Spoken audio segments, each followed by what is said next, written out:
gun control, anti-science, Black Lives Matter, border security, pro-choice, gun rights, Blue Lives Matter, All Lives Matter, climate change, fake news.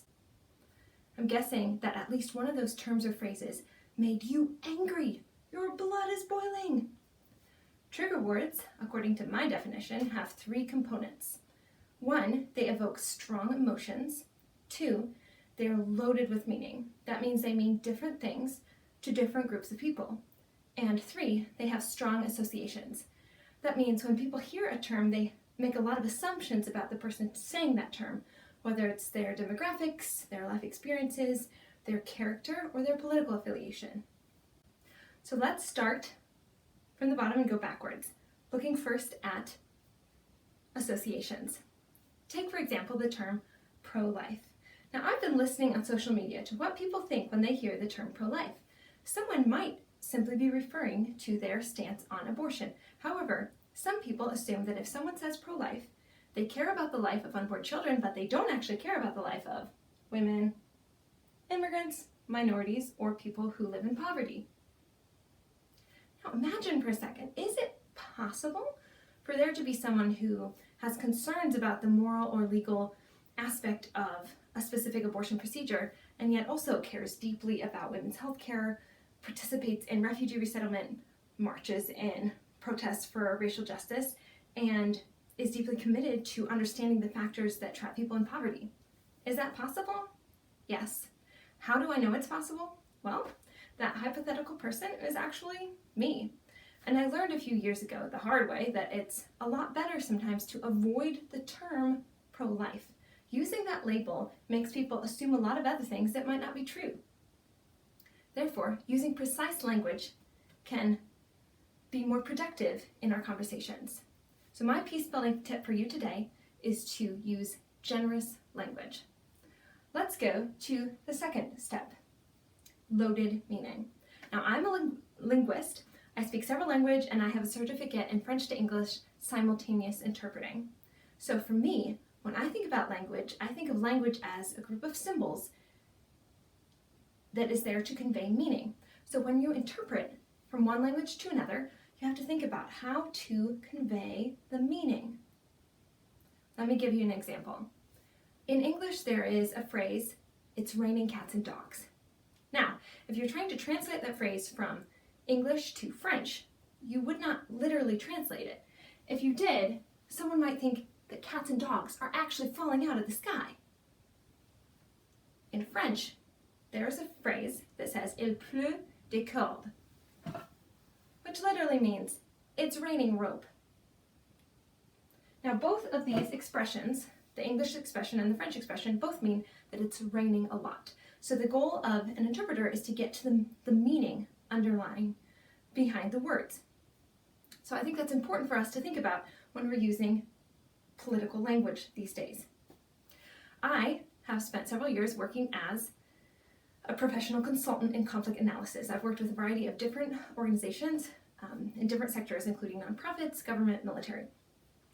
One of my areas of expertise is women, peace, and security.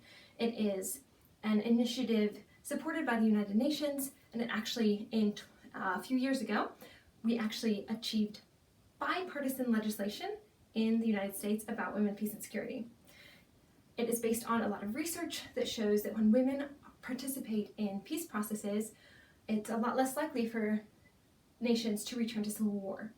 Now, you might hear that and think, oh, that sounds an awful lot like women's rights or anti-sexism or feminism.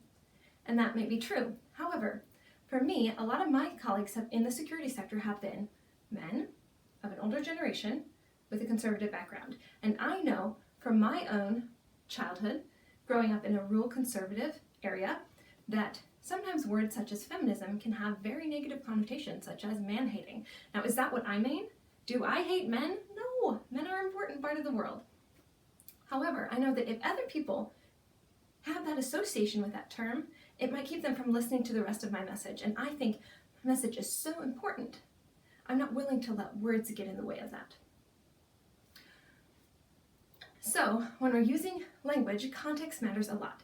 Who is speaking? Who is the audience? What is the medium? Is it online or in person? And also, what is the bid? That That means, what is the goal or the purpose of the communication? That brings me to our final part, which is evoking strong emotions. So let's talk about a term that evokes strong emotions for me, and that is white privilege.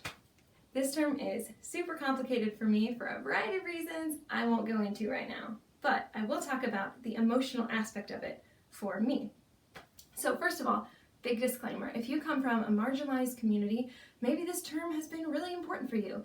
Maybe your bid has been to name your experiences and acknowledge what you've gone through, and maybe it's a bid for change. Maybe you use this term to ask for better representation and institutional reform, and that's great. I'm not here to tell you what term you can and can't or cannot use to describe your own experiences. But I have seen certain situations in which using certain terms can actually be counterproductive or ineffective to the message of those terms. Let me give you an example. The way I've often heard this term used is in a situation where one pale-looking person says something to another pale-looking person on social media. And in this situation, it often feels like the bid is not actually to name, acknowledge, or change, but actually to, as a bid for ego, saying, I am so much better than you because I use this term, combined with a bid for silencing or shaming the other person. And when the term is used like this, it's not necessarily used in the dictionary definition or the academic sense, which is a much more comprehensive look at patterns in our society. Instead, the term can be used in a reductionist way that takes away someone's lived experience and choices and reduces someone to how they look and their ancestry, which are two things that you didn't choose and that you can't change.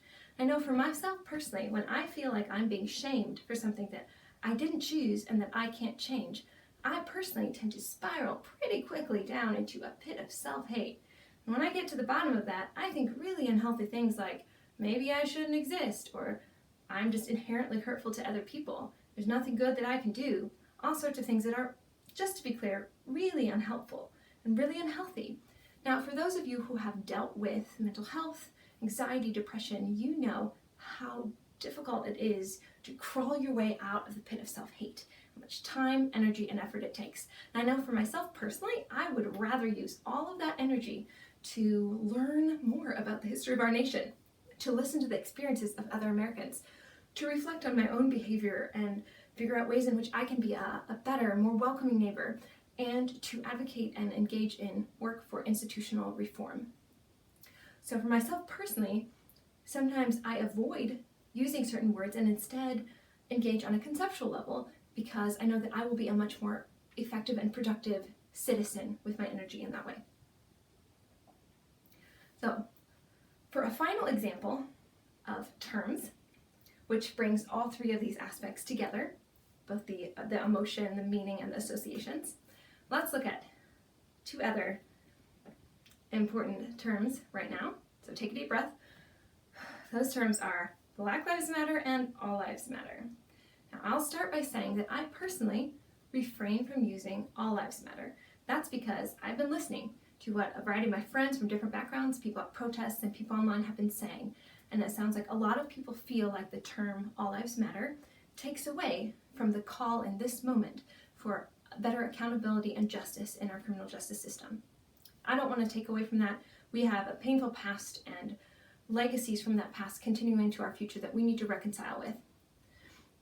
However, and this is important, I also do not shame people who use that term, All Lives Matter.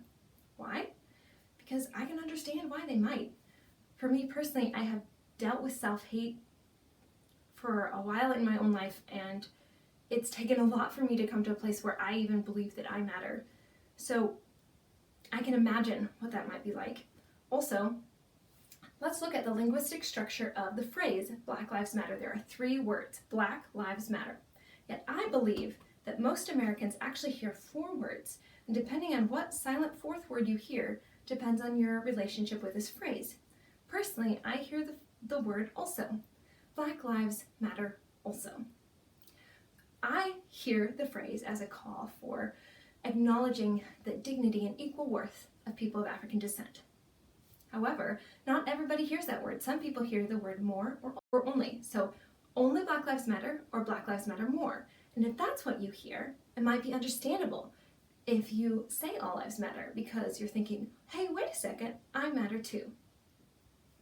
In my experience living and working in both conservative and liberal circles, the single most effective tool I have found to bridge our divides is to be mindful of our language. And that doesn't mean to water down the meaning of what we're saying. It actually means to prioritize the meaning. So, my peace-building tip for you today is at the point at which language becomes a barrier to meaning, consider using different words. In other words, depending on the context, rephrase trigger words. Imagine an America where we understood each other. That's the America I want. Peace. Congratulations on making it through that entire episode. I hope it didn't stress you out or trigger you too much. In case you need it, here is my cat being adorable as your consolation prize. You're welcome. Tune in next time to Inspiring Peace for an easy 5-minute depolarization exercise. And join me on the day before the 2020 U.S. election to state what you appreciate about someone with whom you disagree politically using the hashtag BothBelong.